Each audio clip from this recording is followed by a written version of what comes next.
দুর্ভাগ্যক্রমে মুসলিম উম্মাহ হিসেবে আমরা নেতিবাচক চিন্তায় আসক্ত হয়ে পড়েছি। আমরা নেতিবাচকতায় এমন আসক্ত যে কাউকে উম্মার জন্য কিছু করতে দেখলে বলি, কি লাভ এসব করে, কোনো কিছুরই পরিবর্তন হবে না। তার কাজে ভালো কিছু দেখার পরিবর্তে আমরা বলি, আরে ভাই এতে কোনো লাভ হবে না, কোনো লাভ হবে না, অমুক অমুক সমস্যাগুলোর তো কোনো সমাধান হয়নি। ফিরে আসো, আমাদের সাথে নেগেটিভ ক্লাবে যোগ দাও। তুমি এত পজিটিভ চিন্তা কেন করো? অর্থাৎ কাউকে পজিটিভ দেখলে আমাদের কেমন যেন একটা গা জ্বালা করে। জিনিসটা তো এরকম হওয়ার কথা নয়। কেন আমরা তাকে আবার নেগেটিভ জগতে ফিরিয়ে আনছি না?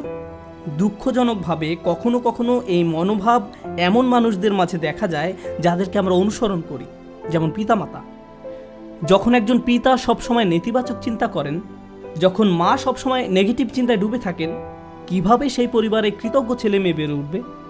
তারা যদি আপনাকে সবসময় অভিযোগ করতে দেখে, সব সময় আপনাকে দুঃখ ভারাক্রান্ত দেখে, আপনার বাচ্চারা যদি আপনাকে কখনো কোনো কিছুর জন্য কৃতজ্ঞ হতে না দেখে, কার কাছ থেকে তারা কৃতজ্ঞতা শিখবে?